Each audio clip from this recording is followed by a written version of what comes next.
silakan bekerja sama saya. Soal gaji nanti saya yang atur. Nah, ini ada kesempatan kaum muslimin. Andai kata hasil kerjaan kita sangat memuaskan, bisa jadi gaji kita sangat tinggi. Tapi kalau pekerjaan kita amburadul berantakan, bisa jadi gaji kita itu sangat rendah atau sama sekali nggak digaji.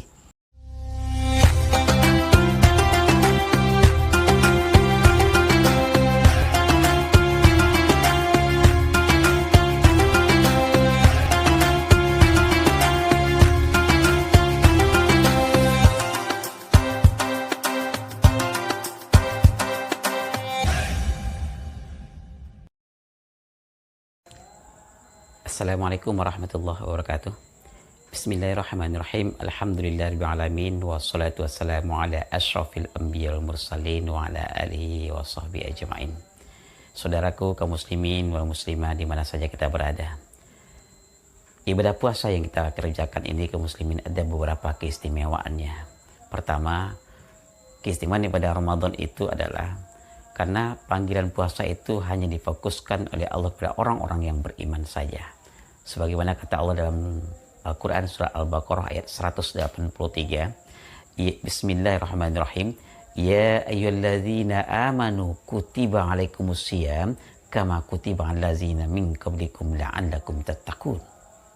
Hai orang-orang yang beriman, diwajibkan atas kamu berpuasa sebagaimana yang telah diwajibkan atas orang-orang sebelum kamu agar kamu menjadi orang yang bertakwa, kata Allah. Kaum muslimin yang dirahmati Allah. Sebagai contoh, suatu hari di sore hari ketika selesai sholat asar contohnya, di depan rumah kita lewat tukang cendol. Yang kedua ada tukang durian. Yang ketiga juga lewat di depan rumah kita itu tukang jual bakso. Karena kita lagi berpuasa, maka kita akan cenderung memilih tukang cendol. Ini untuk berbuka nanti persiapannya. Lalu kita panggil salah satunya. Tukang cendol, berhenti dulu sebentar. Tukang durian dengan tukang bakso pasti tidak akan pernah berhenti. Kenapa? Karena memang tidak dipanggil. Di bulan Ramadan yang dipanggil oleh Allah adalah orang-orang yang beriman. Hai orang-orang yang beriman, berhenti dulu sebentar. Berhenti apa? Berhenti dulu makan dan minum di waktu siang hari. Yang merasa beriman pasti akan berhenti. Tapi yang tidak beriman, dia akan jalan terus. Makan dan minum di siang hari, dia langsung saja. Terus nggak mau dia berpuasa. Makanya kalau kita panggil, hei tukang cendol berhenti dulu sebentar. Dia nggak mau noleh, jangankan berhenti, noleh ke belakang pun tidak. Apa kita bilang? Dasar tukang cendol budek, disuruh berhenti, nggak mau berhenti. Makanya ketika bulan Ramadan kaum muslimin, ada orang yang mengaku beriman kepada Allah. Ramadan disuruh berhenti. Artinya disuruh berpuasa di siang harinya, dia nggak mau berpuasa. Itu tandanya mukmin budek. Lalu orang yang beriman yang bagaimanakah yang wajib berpuasa? Pertama, sudah balik. Yang kedua, berakal sehat. Dan yang ketiga, mampu untuk melaksanakan ibadah puasa di bulan Ramadan ini kaum muslimin. Ya. Makanya ketika kita melihat ada orang yang mengaku beriman kepada Allah, dia nggak berpuasa contohnya, dia mengaku beriman kepada Allah, berarti dia belum balik. Dibilang belum balik, jenggotnya, kumisnya luar biasa tebalnya. Oh, berarti dia tidak mempunyai akal yang sehat. Karena memang orang yang gila tidak diwajibkan untuk melaksanakan ibadah puasa. Kalau syarat yang dua ini juga enggak contohnya, berarti syarat yang ketiga enggak terpenuhi. Dia enggak mampu melaksanakan ibadah puasa karena uzur syar'i. Kaum muslimin yang dirahmati Allah Subhanahu wa taala. Karena yang dipanggil untuk berpuasa itu oleh Allah adalah orang-orang yang beriman, maka ibadah puasa disebut dengan sirriyah atau ibadah rahasia. Ya, ibadah rahasia. Pura-pura sholat pasti akan ketahuan. Pura-pura melaksanakan ibadah haji, kemana perginya orang melaksanakan ibadah haji ke kota Mekah, kita melaksanakan ibadah haji ke Kerinci atau ke Jakarta, nggak mungkin. Tapi pura-pura berpuasa gampang. Jam 8 pagi kita makan sekenyang-kenyangnya. Selesai makan, tidur dilapkan kering, sampai kering. Keluar rumah, terus jalan dibikin oleng, poyong, lemas banget. Pas di pinggir jalan, lewat bis atau lewat mobil besar, langsung jatuh. Kalau ditanya, loh mas, kok lemas sekali? Saya sedang berpuasa. Mereka pasti akan percaya. Nah, karena ibadah puasa ini kaum muslimin, ya ibadah rahasia, maka puasa juga sulit akan terkena penyakit ria.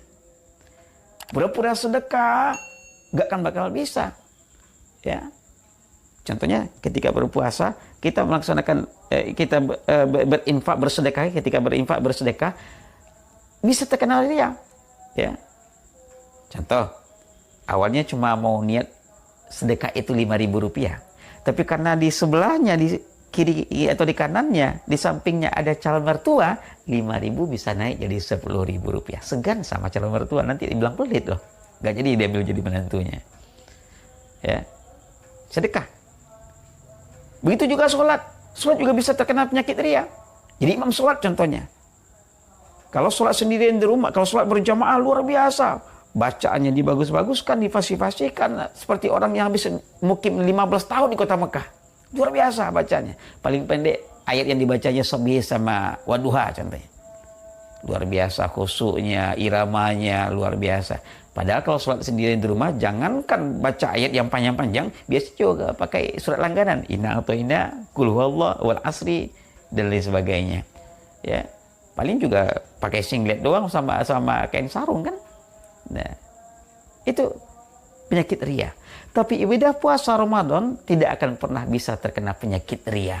Ya, kita akan bisa bilang, si anu sholatnya khusyuk sekali. Kenapa? Kelihatan dari gerakannya tumak nina sekali ketika sholat. Bapak itu hajinya mabrur ya. Kenapa? Bisa dilihat setelah pulang dari melaksanakan ibadah haji. Sebelum berangkat melaksanakan ibadah haji, dia bos kami, preman gadang, ya preman besar, preman pasar. Tapi setelah selesai melaksanakan ibadah haji, taubat, kemudian rajin berjamaah 5 waktu sehari semalam ke masjid dan musola contohnya. Tapi puasa, Syano puasanya mantap sekali. Kenapa? Setiap hari kerjanya beludah aja terus, nggak bisa itu jadi ukuran kaum muslimin.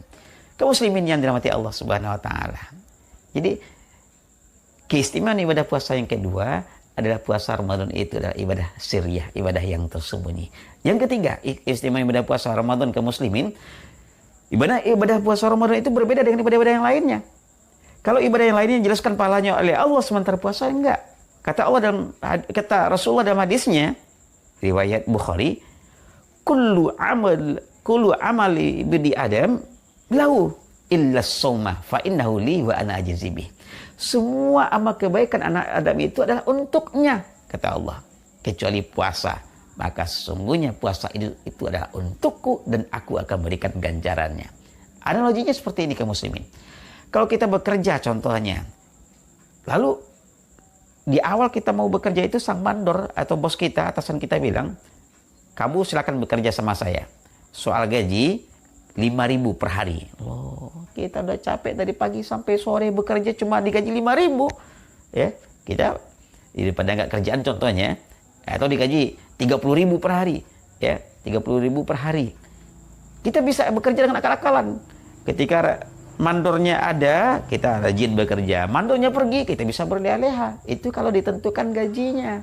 Tapi coba kalau ada mandor kita bilang, kamu silakan bekerja sama saya. Soal gaji, nanti saya yang atur. Nah, ini ada kesempatan kaum muslimin. Andai kata hasil kerjaan kita sangat memuaskan, bisa jadi gaji kita sangat tinggi. Tapi kalau pekerjaan kita amburadul berantakan, bisa jadi gaji kita itu sangat rendah atau sama sekali nggak digaji. Begitu juga dengan Ramadan. Makanya Rasulullah ingatkan kita kaum muslimin, kam min shaimin laisa lahu min siyamihi ilal ju'i wal atas. Betapa banyak dari kita yang melaksanakan ibadah puasa, tapi tidak mendapatkan apa-apa dari ibadah puasanya, kecuali haus dan lapar saja. Itulah 3 keistimewaan ibadah puasa Ramadan yang tengah kita kerjakan hari ini kaum muslimin. Mudah-mudahan ibadah puasa Ramadan yang kita kerjakan bisa membawa kita menjadi hamba-hamba Allah yang bertakwa, bisa memperoleh nilai takwa di sisi Allah. Amin. Allahumma ya rabbal alamin. Assalamualaikum warahmatullahi wabarakatuh.